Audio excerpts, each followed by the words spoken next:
lava e whaatalo whātu Samoa i le nei tūla o le fiafi, a alo mai e inisi neo whaapopunga o lau Samoa Taulogologo. E tō muati e tātou tala, o le pōa na pō na whaailoa aloa i ai e le awhionga i le tamaita i palemia, i awhia me Naomi mata awha, le toi amatali ai o vasenga i le Universite ao o Samoa, e pei ona sa fuafuaina mo le amatanga o le nei masina, pei tai o isi umaha onga, o lo le wha moe e te tala i le masina nei, i lunga o sei unga tuuina mai e le kapeneta, ma se whaatulangana mai le vaenga ma oti o a onga. O se vaenga le nei inisi o swinga ua iai, le polo inga mo whaalawalawe tutupu whaafua sei. Ua mai ai loiloina nei e le kapeneta i sila asanga, mo polo inga o wawao mo le atunuu, e pei ona tua lalo mai ai le komiti o whaalawalawe whaafua sei, o ata sa wawao e pei ona iai, ua mai ai le vai luanga o le poana po, ma lea sa sau noa i le tamaita i palemia le awhionga i awhia me Naomi mata awha, e whailo nei whaalinga ta aua mo le nofo sila fia, e le mamalu o le atunuu ma whailo ai le toe tsala ina ai, o hawa o ngā le whanau. E tele ne suinga sa whailoa mai e le awhionga i palemia, ma nei suinga e pei sa ta ua ai. E tele vala ta ua o le nei ilo ilonga. E le ngata i le whaata oto mai o le tūlanga o iai, a tātou tau mawhainga uma mo le puipuinga o le atunuu, e pei ona taimua ai le soifua maloloina. O le tūlanga i ngā luenga, ma pisinisi, ai whapea foi i le sila i tūlanga o aonga, maisi au nanga mo le atunuu, ai maise fuafuanga mo le titalaina, o tātou tua oi whaavao malo, i le anga i atu, I le lumana. I le ilo i longa tuto ar kapeneta o nei vaenga tā ua, wa taunu uai le whai unga whapea, i wha wau ona iai pea le atunu i le la asanga lua po le lanu moli, o le puipuinga mai le wha mai, o le isi lua vai aso e afu atu i le vai luanga o le poana po, e o atu i le vai luanga o le aso sfurma le fitu o me o le masina nei. O i tu ia ua baava ai mamao i ai le kapeneta, i le tatalaina o a tātou tua oi whaavao malo, I le vai tau o aukuso ma se tema o le tausanga nei. Ai mō le taimi nei, e iei vaenga o le a mata o na tala.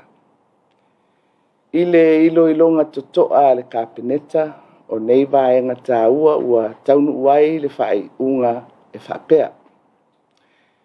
Ia whaawau o na iei pea le atunu, I le lasanga lua, lanu moli, o le puipuinga mai le whaamai, mo le isi lua vai aso, e afu atu I le vai luanga o le pōtai au, aso lua, tolua me, lua afe, lua sfulu lua, e o atu I le vai luanga o le aso sfulu fitu o me, lua afe, lua sfulu lua. Peitai ua iai fetu na inga tala whiangai, ua whaata oto I lalo, o polo inga o vavao, mo le isi lua vai aso. O nei whetuna inga, o le a au fiai, mua, le toe ae o whanau, o lo a onga I le Universite o Samoa, e pei ona whaatulanga ina I le amatanga o le nei masina. Mo a onga amata, tūlanga lua ma kolisi, ua iai le fuafuanga, e amata tala I le nei masina. Peitai ua tāpā le vaenga ma oti o aonga, ina ia whaata oto mai le fuafuanga, mo le toea e uma o aonga, I to tonu o le masina o me. E pei ona sila fia le tapunia o le Universite I nei masina o tea, ona o ia inga o le vavao e pei ona iai, ma le tausisia o le la malolo ina o whanau, peitai ua matauina le vasenga o whaia onga, le pa uai o le numero o tamaitia onga ua le mawhai o na whaawawina la taua awa onga, talu o na mataria le vavao ma whaonga ina upenga ta whailangi mo la tau mata upu, a tono o seva noa talawhia ngai fo ilea ina ialo ma whanau, le tuata tala ina o le Universite, o na ua tu lata fo I le vai tau a la tau su inga whai o le nese mesa, ma o le a whaafai ngō fie ina I leo la whinau, a wā o le tele ua wha mamulu o na ua musua le whanau I le tele o nei mawhitu na inga, a I le tutu sa umano fuanga ma si o manga o tamitia o nga mo nei tūlanga. Mo a onga a mata, a onga tūlanga lua ma kolisi, ua iai le fuafuanga I a mata tsala I le masina peitai, Ua tāpā le vaenga ma o te wāonga ina ia whaataoto mai le fofuanga, mo le toe hae uma wāonga i tutono le masina o me. Sa tā ua fo e la fionga il palemia, nisi whaala patupatonga ua aloha ia o na whae unga whonoina, mo le amatalia o na tasalaina i lalo o ia inga lava e pei o na iaile la asanga lua. Le tasalaina o i tūlā mo pisi nisi mai le ono i le taiao, e o atu i le sefulu i le pō, ma amata i le vavao, ma i le sefulu tasi i le pō, e o atu i le ono i le taiao o le isi aso. Tolu, tatala le aso sā, ma i le sefulu lua i le aoli, i le sefulu i le pō. Fā, le tatala o potopotonga uma, e au fia ai ma tāpua inga i to tonu a maota ma fafo, ai ia tausisia pea, le tūtū ma le nonofo vāvā. Whai o puni fufonga, ma le whaalia o pepatui. 5. Le tatala o whemalanga inga, mai i Samoa, mo so se mafuanga mo tangata nuu o Samoa, ai muli ta ia pea ai e inga whasoifua ma loloina. Ono, le tatala o amanoa mo tangata mai fafo, e ngā lulue e kon karate whaavao ma loi Samoa nei, ai ia usita ia ai e inga whasoifua ma loloina. 7. Le tatalaina o tua oi whaavao ma lo le atunu, i so se tasi, i le vai tau o au kuso ma se tema o le tausanga nei. O le whaalau te leina o a tātou polo inga o vavao, o le a whailo atu i tūlanga masani, o whaasalalaunga mai le tātou malo. Sa whaaleo ina se whawhetai puupu o le whionga il palemia mo le mamalu o le atunuu. O te whaafetaia le sao o le atunuu atoa. Ia tātou tau mwhainga uma o loo whaatino nei mo lo tātou puipuinga. I le afua mai le pūlenga mamalu a li i mawhaipule. O le au whainga luenga pa ia le atua. O le au whainga luenga mua au ala malo maana paanga uma. Ai maise le matanga luenga o le soifua malo loina. Whaaftai ma wha malo le whai o le whaiva. O loo silasila fonga alofa o le atua i ngā luenga uma, o loo whaatino mo si o tātou atunu. Samoai e ui ina tātou leiloa whaatasi. I le tele o whainga tā ua alia i mai ona ole wha mai. O te tā ofi o anga masani ia o le tātou soifuanga whaali tangata. E iei aso e taunga le muai. Maso e le taunga le muai. Le fōlaunga e pei ona moli mauai a fionga le atua. Petai o le atua o le tātou malua papa. O le olo mawalunga malu tātou wala i malo. O te tāpā i pēa ma le whaaloalo. Le atunu ina ia toa pēa le tai. Ma ia tātou whaatuatua ma tari tonu pēa o lo soifua le tātou walii o Yesu Kiriso. Awa o ia e whaalolongo uma i ai le fuafuanga. Taptaila ki tiona, mo lau Samoa taulungu. O le aso na awai whaatasi ai le asosi o le autusitala Samoa, ma tusitala uma o le lalolangi, e whaamanatu le asa whapitoa o le saolotonga o le ngaluenga whaatusitala i lalolangi, i lona manatu autu, o le ngaluenga tusitala, i lalo o le mau whaafita uli, o se atelenga le nei o le riput. O le asosi tusitala Samoa, sa awai whaatasi mana au whai whaasalalau o lalolangi, i le whamanatuina o le aso saolotonga o le au whaasalalau o lalolangi luafe luasfulua, o se whaamoe mua tāua e whaamanatuina lava i tausanga ta itasi i aso toru o me. Talo o na whae unga whonoina e le whono tele a malo au whaatasi i le awhe iwa silau iwa sutolu. Lea e pota whaatasi e le au whaasalau ma le au tustala i whaamanatu le whaamoe mua tāua. Ua mātawina fo i le tūlanga au tustala a Samoa e pei ona iai nei, le lātou tau mawhainga ma le lātou pito la au, ua maualunga se tūlanga Samoa i le tele o whamatalanga malapata i ngāwi na mai, ma tū whatasia mo le atunuu. O le nei taimi i le si itia ai o tūlanga ua iai se tātou atunuu, ua avea masini au tū o le ao ngā tele e whao ngā i nai le interneti ma upenga ta whailangi, mo le autu stala, mo le mamoli na mai o mea tutupu matala e lapata i ai le malu lau tele o le atunuu mo le saunga le mū. Peita ia le poto maasane le au whaiwhasala o Samoa, ua mata winaro na alualu i luma, ma le tuu sao ina mai o mea o le tutupu i atu motu atua oi o le Pasifika, ai maisi o le laulangi atua ma Samoa nei. E ui i awhianga o COVID-19, ai peitai o seitu ua i longa lona tāua, le iai o le au whaasala lau ma le au tustala a Samoa la atu tutu e sueina tala tuu sao, i mea o lo tutupu, o le swinga wha kome piuta ua matua sui ai Samoa, e whaapea foi le tūlanga o ala whaasara launga ua sili atu o na whaingofie o na maua mai i le taiminei. Ewi ina whaatawa ina ele media abanoa i lunga le interneti, ai o loo no fouta foi, ina ia aua na ima natu whaatawa i sustusinga o la tutu ina mai. Taptailo kitiona, mo lau Samoa taulungulungu. O le matai tuwina o le tali atu i le COVID-19 maleiva, maona a fianga i ai atu tusa o le malo sianga o tina matamaitai, i tatonu o le malo o taupulenga, o le whaamoemoe au tūlea, o se whanatanga lona lua ale minista o loo nafa mamata upu i tina matamaitai, a malo o le taupulenga sa whaatautaia, i le vai aso o tuana i atu, o se atelenga lene o le ripoti, mai ale a whase e kone. O le vai aso na se ima vai atu nei, sa usui ai le whono lona lua mo minista amata upu tau tina matamaitai o malo o taupulenga, le nei whanotanga sa amata whaatuina mai tau sanga na se ima vai atu, nua whelua sumatasin masina o mei, le sini mal whaamoemoe na ia tutu whaatasi minista o tina matamaitai, o malo o taupulenga i matai tuina a fianga COVID-19 maleiva, ia ia tutu soi tupa e lua, ai mai se lawa i whaatawa ino le nafatausi a tina matamaitai. Le nei whanatanga sa awa iaila na fionga i minista o tina matamaitai, a tina e o nuu maanga fsotai, la fionga ia leo talaki la mustilisio, nunga fsotai nge upenga ta whailangi. Sa taitaina le nei whanatanga ta maitai polofesa ia Margaret Kopia, o le whailau tusu e kabineta mo au nanga lau tele, ta uptau tupulanga talabo mai atu tusa na malo Kenya.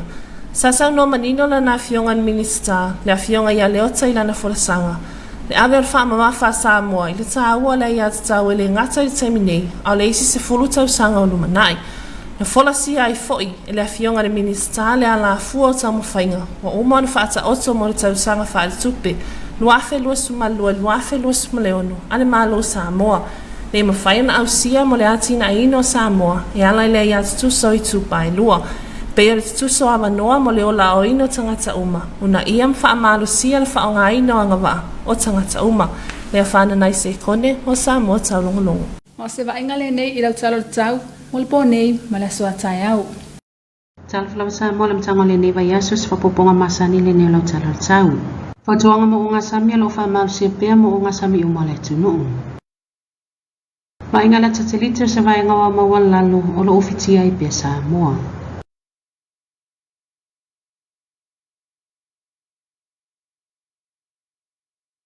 Ata whaafanua le tau, o au eangi maa lio sa vili o le vaitu e lau o lo afia i Samoa, peita i se vai ngopea o mamao le ea lo te oto i mātu whaata se i au matimu.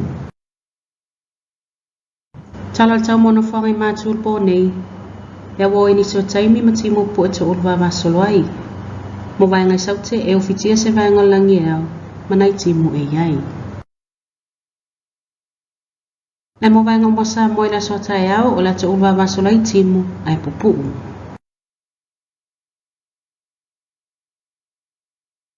Ingai o ngā samil po nei, le angi sa vilo le vaitu e lau e suli mga 2 kilomita le tula me whaasolo na mali e malelo tasini so taimi, e puo i taimi timu ai o ngā luma uma e luanga e lua tesima 5 mita. O la so tae au le angi sa vilo le vaitu e lau o ngā leitu e lau e suli mga 2 kilomita le tula o ngā sami mātu. Le 2 kilomita le tula i vai ngai saute, o ngā luma uma e whaasolo na whaititi al tasi tesima 5 mga 2 tesima 5 mita.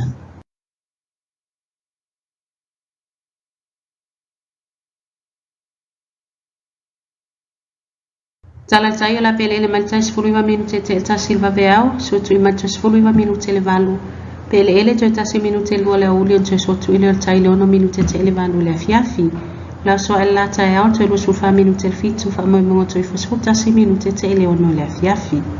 Masa report ile na tau Samoa le nia fiafio la tau mawatata o season whapoponga Manuel Poto whasoifua.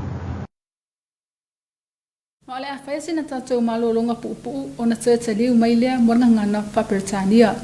Your TV2 News will be right back after this short commercial break.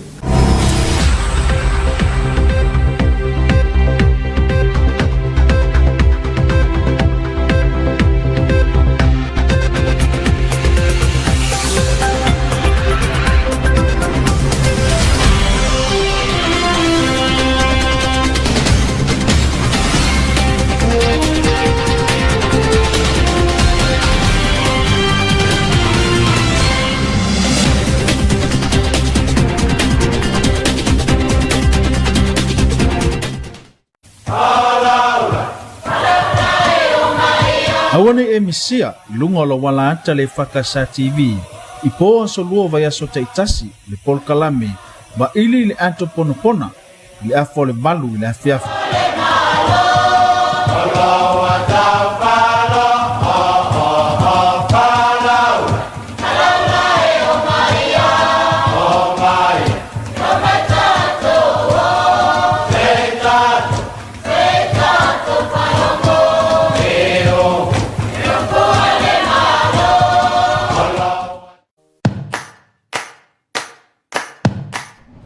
Fautuanga mai le matanga luenga o le seifua maloloina.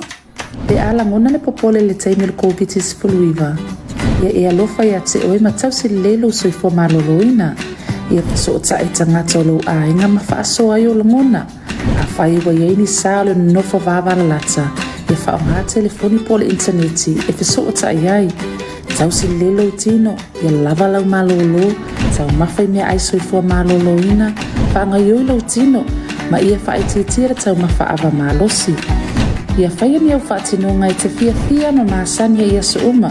E peol pukalfale, whaisau tatalu, o le taha le pese ma e siva ai. Ia mātai tū le leifa matalanga sa au winga le Komiti Faamisionare. Ma ia tau mawhai fo ia awal so ona matamata i tala whaasala lau. Le a whai ua lofi tūina oi le tele o whamatalanga. Awal whaonga ina leo le tapaa o le awa malosi manisi o la au whasaina e pūle ai o langona e fōlinga i ono fisosoani se taimi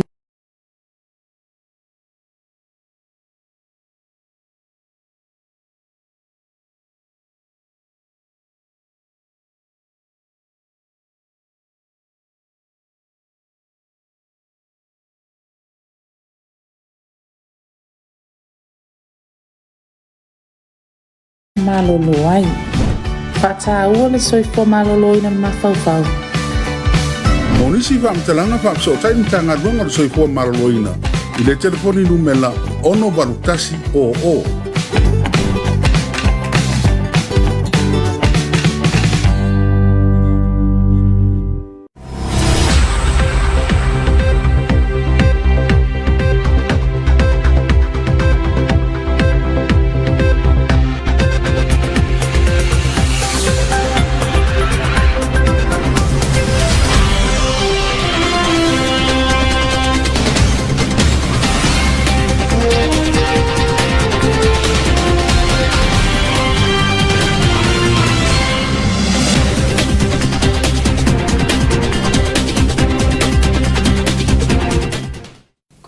Welcome back to another edition of your TV2 News for tonight.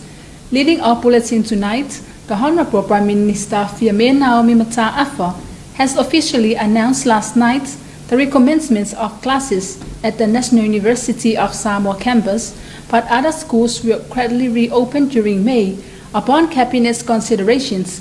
Here's the latest updates of our state of emergency order. The Prime Minister Fiamena made the announcement last night while advising of major changes to the current state of emergency orders and confirmed that the National University of Samoa secondary, primary and early childhood schools will gradually open in May upon Cabinet's considerations of schedule planned from the Ministry of Education, Sports and Culture on resumption of all schools. The Cabinet approved the continuation of Level 2 for another 2 weeks effective on last night until the 17th of May, and the Prime Minister Fiamena said that Cabinet has also considered the reopening of schools based on the recommendations from the committee, as well as amending business opening hours. Further, Cabinet considered the plan for reopening of our international borders. Critical to this decision are the current rates of our vaccination program, amendments to quarantine conditions, and the opening of borders of our neighbouring countries like Australia and Fiji, as well as New Zealand, in October of this year. The Prime Minister said the amendment of SOE orders were recommended by the National Emergency Operations Centre and approved by the Cabinet's meeting Monday afternoon. The amended SOE orders include the National University of Samoa to resume classes and planned for early this month. Also, secondary, primary and early childhood schools will gradually open in May upon Cabinet's considerations of schedule plan from Ministry of Education, Sports and Culture. As the National University of Samoa was closed for months and of online classes, and the students was advised for all courses with their exams will be online, but the final announcements confirmed that the campus will open even primary schools and colleges. VMA said critical to the opening of borders and current vaccination rates, amending quarantine requirements and opening of borders by Fiji, Australia and New Zealand for Samoa. She also mentioned the amendments of SOE orders include: secondly, business opening hours are now extended from 6 a.m. to 10 p.m. from Monday to Saturday. The curfew starts from 11 p.m. to 6 a.m. of the next day, where only authorized personnel and vehicles are allowed on the roads. Thirdly, for Sunday, business hours are from 12 p.m. to 10 p.m. at night. Fourthly, public gatherings, including church services, are open, but the public is encouraged to maintain social distancing, wearing of facial masks, and showing of vaccination cards. Fifthly, resume international flights from this month, May, for all our citizens travelling to Samoa for various purposes, and all those who are contracted to work in Samoa. 6. Opening of international borders in August-September 2022. The details of these amendments to our state of emergency orders will be communicated through the usual government media platforms. Subtitle Kitiona for your TV2 News. The Journalists Association of Western Samoa joins the global media today in celebrating the World Press Freedom Day 2022 on feeding theme Journalism and the Digital Siege. Here's more on this report. It is a celebration that takes place on the 3rd of May every year since its endorsement by United Nations General Assembly in 1993, where the media and journalists come together to celebrate the fundamental principle of freedom of expression, press freedom, and pay tribute to journalists past and present. Samoa media has come a long way, and in this time of digital era, press freedom and the flow of information need accessible free internet, especially now as the world fights COVID-19. This is evident in several countries where the government has censored content or taken control of the internet, and by doing so severed vital connections between the public, media and information. The closest Samoa experienced was an issue when the previous governments threatened to close Facebook, which is the most popular platform in Samoa for the public and one of the media avenues of getting information out. The country's general election last year and the political crisis that followed is one classic example of the media under surveillance by both major political parties and the public.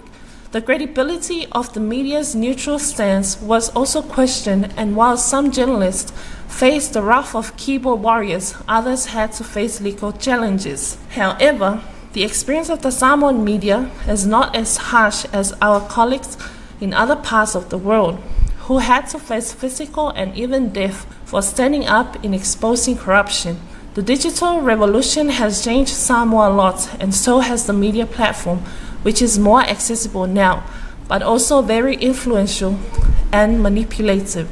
While JAWS value accessibility to the internet, its members are also conscious not to take it for granted, and as much as they are aware of content online, scrutiny and attacks, they continue to stay strong in ensuring that freedom of expression and a free media continues to exist in Samoa. Leafana Naise Kone for your TV2 News. To monitor the responses to COVID-19 and its impact on gender equality and women's empowerment across the Commonwealth, this was the main reason of the second meeting of the Commonwealth Women's Affairs Ministers Actions Group that was held last week. Here's more from Leafana Naise Kone. The second meeting of the Commonwealth Women's Affairs Ministers Action Group was held last week.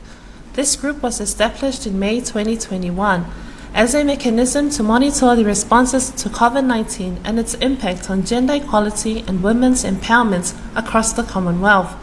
His Honourable Leota Laki Lamas Telesio, the Minister for the Ministry of Women, Community and Social Development, attended virtually the second meeting of the CWAMAG. The meeting was chaired by Professor Margaret Kopia, Cabinet Secretary for the Public Service, Youth and Gender Affairs of Kenya.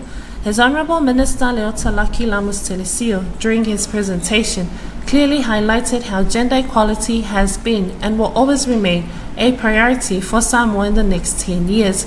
The Pathway for Development of Samoa 2022 to 2026 outlines social development as one of the strategic outcome areas with which priority is focused on alleviating poverty for all, improve public health for all, quality education for all, people empowerment and skilled workforce. The Minister also stated that Samoa has embarked on gender-responsive budgeting with significant focus directing at building the capacity of its key social-financial players to ensure the allocation of resources in gender-responsive. This is more critical at this time of COVID-19 response and recovery. Honourable Leosa concluded by stating that all gender developments for Samoa are directly and indirectly geared towards inclusiveness and the achieving of its national vision of social harmony, safety and freedom for all. And lastly, to ensure that good gender-responsive crisis management, there should be a full engagement of women in COVID-19 response and recovery efforts. Leafana Naise Kone for your TV2 News. And this is your weather forecast for tonight and tomorrow. Taulogologo Samoa is the initial update of your weather forecast for the beginning of this week. Marine advisory remains in effect for all marine waters.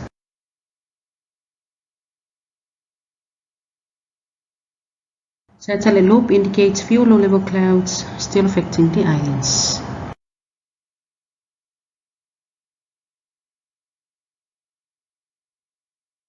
From over the map, a light northeasterly wind flow prevails over Samoa. Meanwhile, a trough of low pressure lies to the north of the group with associated clouds and showers. For northern parts of the group tonight, cloudy periods with brief isolated showers, and for southern side, partly cloudy with few showers. And for all of Samoa tomorrow, brief isolated showers.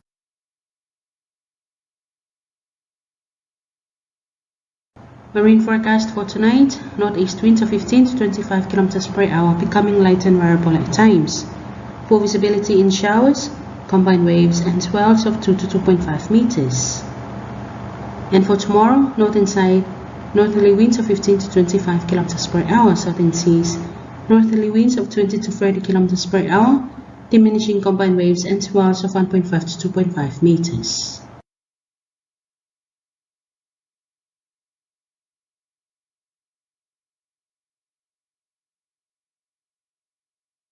And the tide table, low tide will be at 19 minutes past 1 early morning, high tide at 19 more minutes to 7 tomorrow morning, low tide at 1 minute to 2 in the afternoon, and high tide again at 6 minutes past 8 in the evening. Sun will rise at 24 more minutes to 7 tomorrow morning and will set at 11 minutes past 6 in the evening. And that is all we have for you this evening, Samoa. Good night. And that is the conclusion of your TV2 News for tonight. The special acknowledgement to the Samoa Water Authority for supporting your TV2 News. Until then, good night. Ma ole fai unga le na o lau Samoa taulongolongo i le nei tūlaha o le fiafi e moli le nganga le whaafitai i le pūlenga o le swabai mo langango ina o lau Samoa taulongolongo. Manuia whaasausanga le fiafi tō whaasoifo.